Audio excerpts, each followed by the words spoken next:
flight attendant barked orders at Traoré like he was a nobody seconds later. The cabin went silent.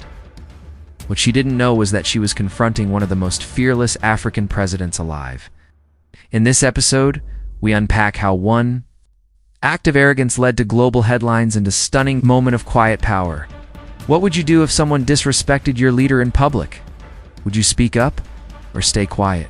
Common respect if you believe titles don't define power, but dignity does. It began on a chilly morning as passengers boarded an international flight bound for Geneva.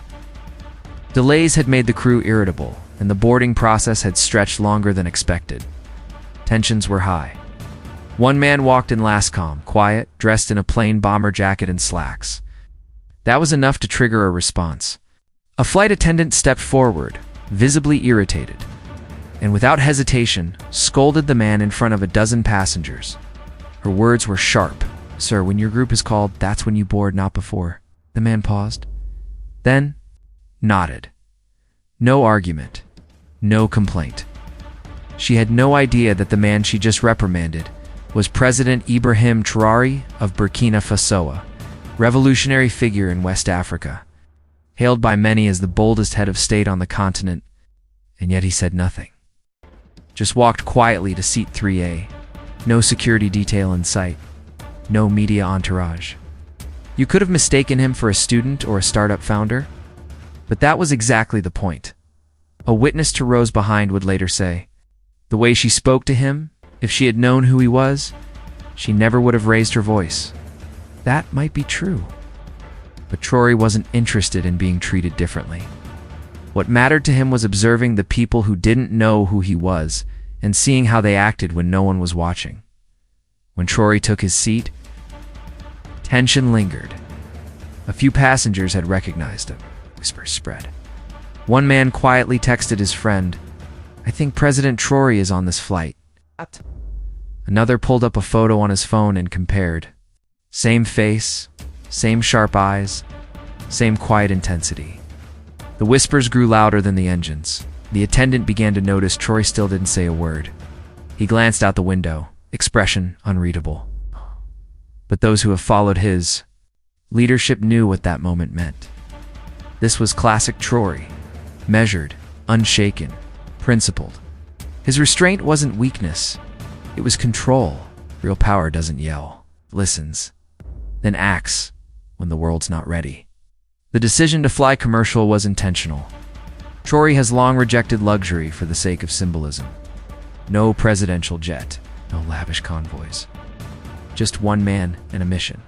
"We do not need palaces while our people sleep hungry," he once told a reporter. And true to his word, he moves through the world as one of them. It confuses some, it offends others. But for Traoré, it's non-negotiable. His political rise wasn't conventional. At just 34, took office after leading a military transition that ousted a former leader widely viewed as a Western puppet. Since then, he's removed French troops from Burkina soil, nationalized critical resources, and become a symbol of Pan-African resistance. His popularity among the youth has exploded, while international elites have struggled to box him in. That's the man the flight attendant had just lectured. Mid-flight, the balance of power shifted. As more passengers learned who was sitting in 3A, the mood turned. Those who had overheard the earlier confrontation were now quietly embarrassed. A few exchanged looks. One man walked past the seat and gave a subtle nod. Another whispered respect. As he returned from the lavatory, Traoré acknowledged them all with a faint smile, but said nothing. His silence was a mirror. Eventually, the news reached the cockpit. A crew member briefed the captain. Minutes later, the captain emerged, walked the aisle, paused at seat 3A. His tone was different. Low, respectful. What was said between them remains unclear. But passengers noted that the captain nodded, shook Traoré's hand, and returned to the front, looking visibly unsettled. Meanwhile, flight attendant, who had initiated the scolding, now realized her mistake. Her face reportedly turned pale. When she saw the captain kneel next to 3A, she approached, offered water, and began apologizing under her breath. Traoré simply looked up, met her eyes, and said, "It's all right." Then went back to reading. No lecture, no condemnation, just grace. By the time the flight landed, The incident was already making its way online. A few passengers tweeted their experience. One posted, "Flight attendant just disrespected the president of Burkina Faso. He handled it like a boss." Ow. Another posted a blurry photo from row 4, captioned, "President Traoré in coach. Most humble man alive." Within hours, the hashtags Traoré in coach and #respect real power were trending across multiple platforms. If you believe real power doesn't need to shout, drop A in the comments. And if you think the world needs more leaders like Traoré, hit that like button right now. The Burkina media exploded with pride. Headlines celebrated the humility and discipline of their president. National newspapers praised how he turned a moment of insult into one of strength. The government didn't release an official statement because they didn't need to. Traoré's actions spoke volumes. International reactions, however, were mixed. Some Western outlets chose not to cover the story at all. Others spun it as an awkward encounter rather than the larger cultural commentary it represented. But across the global south, the incident became a case study, a lesson in restraint, a reminder that the world often misjudges where power really lies. Behind closed doors, the airline launched an internal review. Publicly, they issued a soft apology for the misunderstanding. But sources close to the airline say the crew involved were sent for retraining, one insider claimed. That higher-level staff were briefed on diplomatic awareness after the incident. A single scolding turned into a global retraining moment. That's the butterfly effect, but the real lesson wasn't for airlines, it was for all of us. In a world obsessed with appearance, with suits and title tags and Instagram followers, this story revealed something deeper. Real power doesn't advertise itself. It moves in silence. It watches. When necessary, it forgives. This wasn't Traoré's first quiet statement.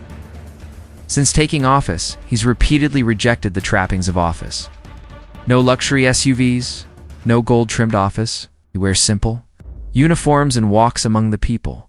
He eats with soldiers. He holds meetings in village halls. His message is clear. If I live better than my people, I can't lead them. That philosophy has inspired millions. In an age of political grandstanding, Traoré's minimalism has become magnetic. Youth across Africa wear shirts with his image not because he's rich, but because he's real. In a continent tired of imported democracy and broken promises, his authenticity cuts through. It's no surprise then that this plain incident resonated so deeply. It wasn't about a rude flight attendant. It was about every underestimated African. Every leader told to wait. Every citizen treated like they don't belong. When Traoré didn't fight back, he spoke for all of them. And that silence echoed across borders. As the passengers disembarked, many turned to look at him. Some nodded, others simply watched. But the final moment came when Traoré stood, adjusted his jacket, and turned back to the flight attendant. He offered a small bow, sarcastic, not forced.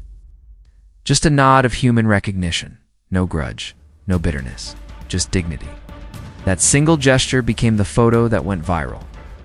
One plane, one misunderstanding, and one leader whose silence echoed. Across continents, want more moments of real leadership revealed? Don't miss our next episode.